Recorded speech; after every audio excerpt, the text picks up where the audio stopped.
I think of this as a superpower, you know. Welcome to Living in the Weeds, a series that explores the lived experiences of neurodivergent people who consume cannabis, with your hosts, Jessica of Jessica Riley Writer and Lucy of Lucy's Natural Remedies. Today's guest is Jamila Hogan, aka The Real JayMills. Jay is a cannabis entrepreneur, content creator, educator, author, and community organizer. So when you're selecting the trip to Jamaica, I want to touch on that again for a sec. What I absolutely loved is that when we got there, there is an entire bar with just jars the size of my head filled with different strains of cannabis. Yes. What did you take into consideration? Like, how did you figure out, okay, I'm having, a dozen ladies coming down here. What are the best ways for us to be able to take this, do our micro dosing and our regular dosing and have an amazing journey? Because and did your neuro spiciness come into play at all with any of that planning? Shout outs to Blue Hole, shout outs to Waba. There are a number of grows. There are a lot of people growing amazing flower on that island. I really, really love Waba because of how many different types he had. He had you went no, you didn't go to the farm. I didn't go to the farm.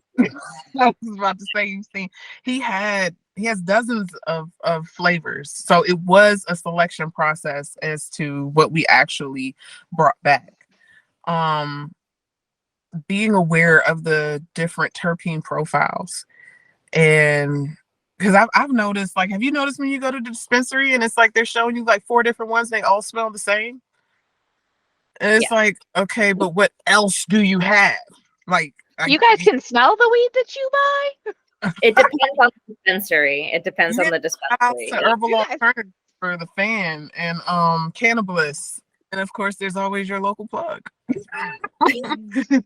But of course, in this case, I'm at the farm. So yes, I got to see, smell, taste all the different kinds that he had. When you're bringing in a neurospicy element to the question, when you're planning this stuff out and you want to smoke, is there a particular terpene that you're like, okay, I've got a full day today.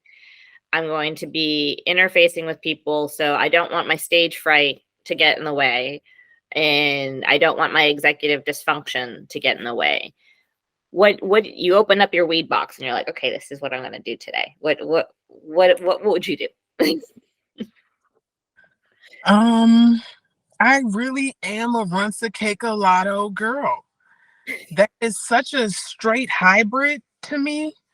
Okay. Every time. Like, I got to do stuff. I want to be good. I just need a gentle high. It always runs me right up the middle.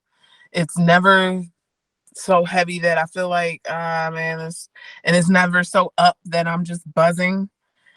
For me personally, I know other folks, they get that profile, they smell, they're like, no, that's going to put me down. I have a really good friend who doesn't smoke with me because she's like, I don't even understand how you function off this weed. What's wrong with you? Shout out to the folks that smoke that strong just to keep it going. But I will say that PTSD and anxiety is a big thing. I've been robbed at gunpoint. I've had some really wild things happen that have me on a real highly strung level off butts. So bringing me down is what actually puts me normal.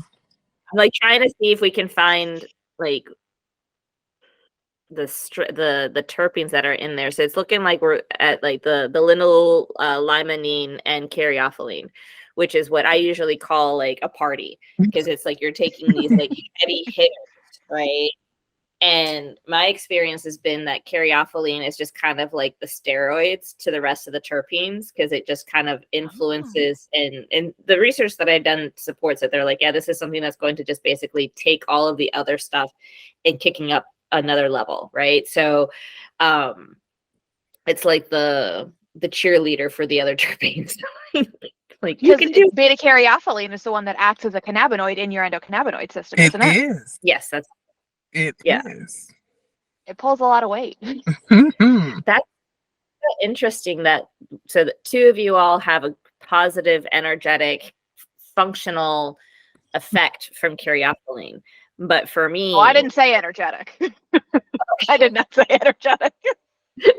but functional, right? Like, Oh yeah, relax though. So peaceful. Yes. okay, yeah. Okay, well then that all tracks, because if Jay, you're coming in at a higher energy level, right? Your endocannabinoid system is running at a higher vibration, if you will, and ours are running at a lower vibration. So the caryophyllene kind of brings you down, and it keeps us, I guess, a little bit lower. Like trying to eat it out the hand. It's weird because sour diesel does nothing for me. Really? That is like decoration weed. It might I'm as shocked to hear that. Really? So sour D used to be my go-to get things done strain, right? That one, or like Durban Poison was another one that was just like, you can go and get things done. Ever since I've made my connection with limonene, I've been scared to try sour D, and it hasn't been in the rotation. So I haven't had the need to go and buy it and test it out and be like, okay. That's, I can see that, because that's a very energizing strain for me, and there's a fine line between energized and too stimulated. Yeah. Mm. And Okay, so maybe that's why, because it's not bringing me down. It's like, yeah. like I don't feel anything. You spoke some more. It's happening here. It's Yeah, if I'm like on my agitation. period and I need a mood boost, sour diesel is right there for me. That energy, that euphoria, it is there for me. That Yeah, is so right. interesting. That, I mean, that in and of itself, I think, speaks volumes to just how everybody's endocannabinoid system is so unique, right? And it's not just the diet and the exercise and the sleep that you're doing in that moment. Your life experiences have seemed to impact how your endocannabinoid system process things, you know? Yeah. And that's my non-scientific theory that I've just put out there today. But No, I fully agree. So what is your favorite consumption method? I like to smoke. Rolling up my weed now. I would have been smoking on the podcast, but no one else was. So I was like, okay, let's it's not that kind. We're just gonna talk about it. Okay. Outside over here, ready to go after. So nice. how about this? We all go ahead and take a quick light and I gotta pack a bowl. Hang on. Yeah, I really love smoking. I'm not too fond of edibles unless I have medical need for them. Cramps or, whatever, muscle pain, soreness, things like that. I love eating my weed for that, but like I'm not a honey in my tea, eat a gummy a day or eat a gummy to go to sleep kind of person. I enjoy breaking it down. Yeah. Getting it on my fingers, smelling my fingers, and rolling it up. So what are you rolling up right now, ladies? I have Pixie Crush, which is a sativa dominant strain. It's unfortunately purchased in DC, and they don't do terpene testings over there. But they promised a very nice, fun, relaxed high. And so far that's been the case. What are you all rolling up? Got something from a friend. I don't remember the name. I just like the smell of it. And I was like, yeah, let me get that one. So that's how you do it. When you don't know the name, just smell it. If it resonates with you, then you're probably going to have a good high. Yeah, that's true. I Googled Pixie Crush strain terpenes, and it's terpinolene, myrcene, and beta caryophyllene.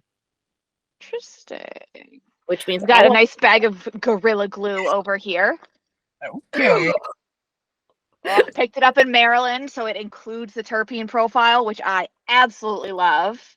Small ass buds. So that's funny marketing. In a big ass bag. I love smalls. I love popcorn nugs. I'm such a budget smoker. Like if I can get shake, if I can get popcorn nugs in a big bag, then I'm gonna do it. Yeah. Yeah. Gorilla Glue knocks me out. This Pixie Crush having the myrcene in there, that tracks. Because like I will be able, the terpinolene keeps me awake, right? Mm-hmm. At small amounts. But when you combine it with the myrcene, like I knew this. I was like, when I'm smoking this, we're not doing anything for like a good 3 or 4 hours. Like that's, we're making an executive decision here. Today is a day off. I love the ritual, what you were saying, Jay. I love the ritual of it, the smelling the nug, the touching it, the feeling it. You don't get that same connection with edibles. You don't get that moment of pause to create a joint and then smoke it. It's so beautiful because the whole thing is relaxing. I got my theories. I think that also, and shout outs to meditation and breath work. Mm-hmm. I think that many of us don't take the time for ourselves to consciously sit there and do nothing but breathe. But I do. So hard. But you do when you. Yes. And you're not even aware like that. Like if you were to just breathe like that without the weed, you would feel that rush, just, like that. So I think that part of that whole process is me wanting that breath work, wanting that meditative experience that is going to be at least 15 minutes. Mm-hmm. I had not thought about that. I had not thought about that. That makes complete and total sense. And as somebody who was a cigarette smoker, like I remember liking that about being able to go out and you are taking deep breaths of nicotine, and in this case of cannabis, right? But it is essentially breath work. So I wonder if other neurodivergents have made that connection of like, oh, I'm supposed to do breath work. Cool. Let me go ahead and do that with my pipe or with my joint. I know cancer patients have that deep breath work. Like, yes, THC relieves nausea, but so does sitting there and breathing deeply. Yeah. Mm-hmm. That's crazy. That's so cool. I love to meditate after I smoke too. Yes. Yes to that. Okay. Almost done. I feel like I am healthier because I'm not smoking out of tobacco anymore. Mm-hmm. Oh, were you a spliff roller? Would you put the tobacco in? Oh, no, because you were doing the blunts. Is that how you're doing the nicotine? Or? Yeah, I was a backwood girl. Have you tried any tobacco-free blunt wraps? I have tried many. These are my favorite. High tea. Those are cool. High tea. They're made from tea leaves. Oh. And they taste really good. Mike Tyson has these terpene infused roll-ups that are from hemp. Amazing. And they burn so slow. But the terpene profile of that roll-up does magic with whatever you roll up in it. It was amazing. I'm a celebratory blunt smoker. Something good happens, I want a blunt. Nice. Are we ready to cheers? Cheers. Right, cheers. Salud. Cheers.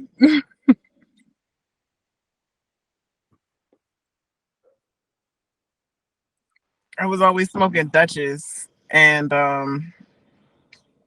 my friend had a backwood, and we were at her older cousin's house, and he was like, "You know how to roll?" I was like, "Yeah, I know how to roll." He gave me the backwood. Plot twist, spoiler alert. I didn't know. Have you ever rolled a backwood? Y'all know where this story is going. Rolling They're backwood hard. is arts and crafts. It is not simply rolling up. You gotta measure, you need scissors, you gotta like craft your own little roll up out of the leaf around the veins and all that. And then what it takes to seal it, and then how delicate that leaf was. Oh my gosh. Mm-hmm. I ended up fucking up a whole pack of backwoods.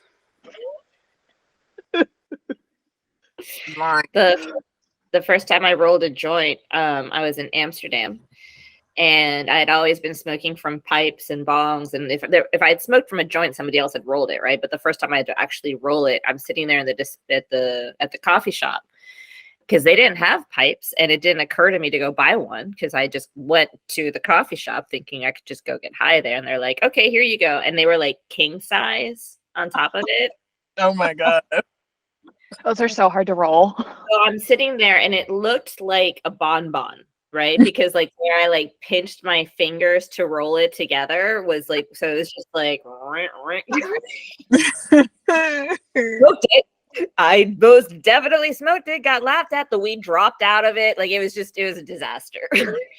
Yeah, my backwood, we sparked it and she hit it and it just completely unraveled.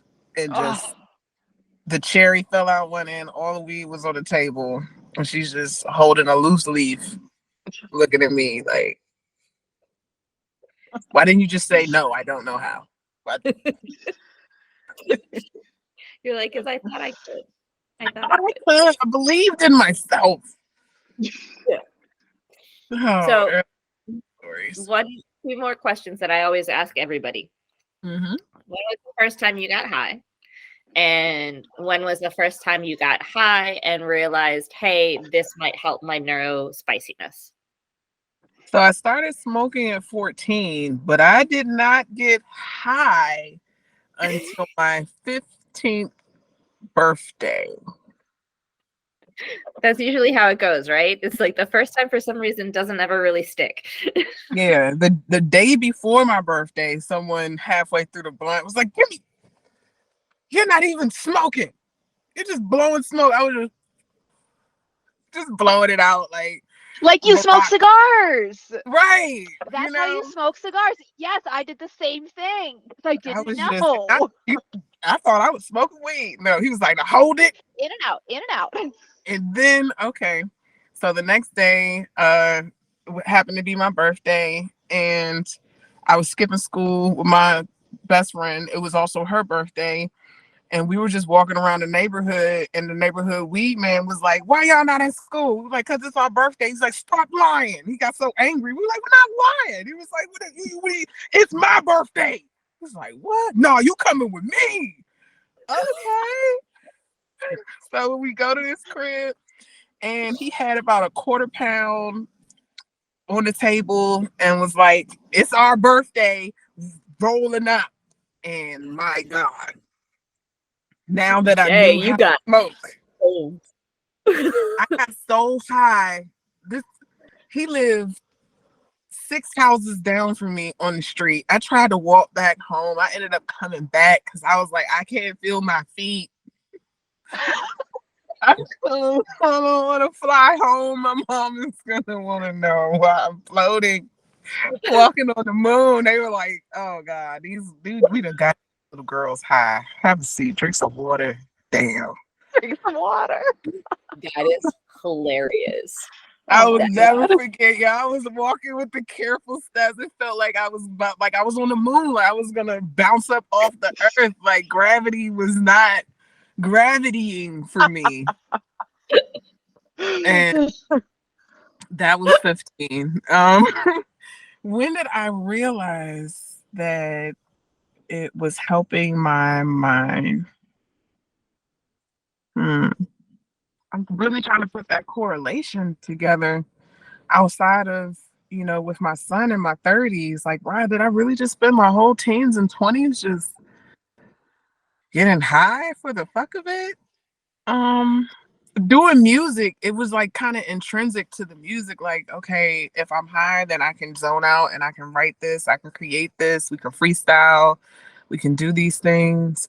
But I guess it really was with the journey with my son and seeing how I was without weed, because I've cut my smoking back a lot, to mom.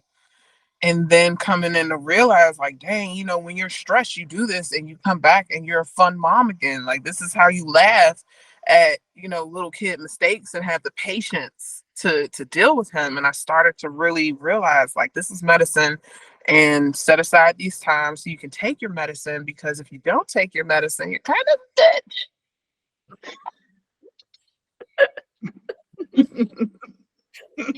It's funny that you mentioned how it's so intrinsic to the music industry.